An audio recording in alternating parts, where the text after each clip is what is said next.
Hi hello இன்றைக்கி குட்டீஸ்க்கு ரொம்பவே பிடிச்ச பனானா பேன் கேக் பார்க்கலாம்.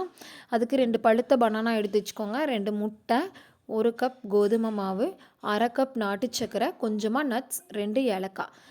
இப்போ பனானாவை குட்டி குட்டியாக கட் பண்ணி ஃபோர்க் வச்சு நல்லா மேஷ் பண்ணி எடுத்துக்கோங்க. கட்டி இல்லாமல் நல்லா மேஷ் பண்ணி எடுத்துக்கோங்க.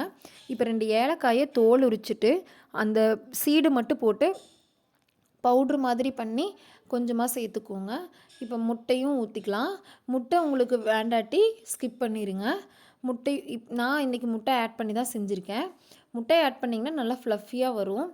இது முட்டை ஆட் பண்ணினதுக்கப்புறமா எடுத்து வச்சுருக்கிற கோதுமை மாவும் 1/2 கப் நாட்டு சர்க்கரை அதையும் சேர்த்துட்டு மிக்ஸ் பண்ணுறதுக்காக கொஞ்சமாக தண்ணி விட்டுக்கோங்க. தண்ணிக்கு பதிலாக பால் ஆட் பண்ணிக்கலாம். காய்ச்சி ஆற வச்ச பால் கூட நம்ம ஆட் பண்ணிக்கலாம். ஆட் பண்ணிவிட்டு நல்லா மிக்ஸ் பண்ணணும். கட்டி இல்லாமல் நல்லா மிக்ஸ் பண்ணிக்கணும். இந்த மாதிரி நல்லா மிக்ஸ் பண்ணிவிட்டு எடுத்து பார்த்திங்கன்னா இட்லி மாவு கன்சிஸ்டன்சிக்கு இருக்கும். ரொம்ப தண்ணியாகவும் இல்லாமல் ரொம்ப கெட்டியாகவும் இல்லாமல் இருக்கும்.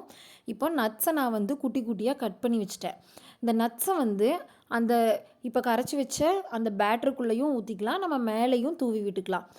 இப்போ தோசைக்கல்லை சூடு பண்ணிவிட்டு கொஞ்சமாக நெய் விட்டு இந்த மாதிரி ஒரு கரண்டி எடுத்து ஊற்றி மேலாப்பில் ஸ்ப்ரெட் பண்ணி விட்டுட்டு அதுக்கு மேலேயும் நெய் விட்டுக்கோங்க.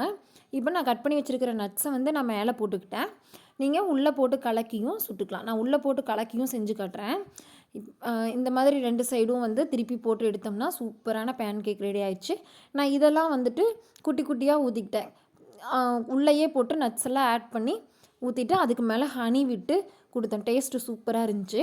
சரி நான் டிஃப்ரெண்ட்டாக இருக்கட்டுமேனு பணியாரக்கல்லையும் ஊற்றி எடுத்துக்கிட்டேன். சூப்பர் டேஸ்ட்டாக இருந்துச்சுங்க. நீங்களும் செஞ்சு பார்த்துட்டு எப்படி இருந்துச்சுன்னு சொல்லுங்கள்.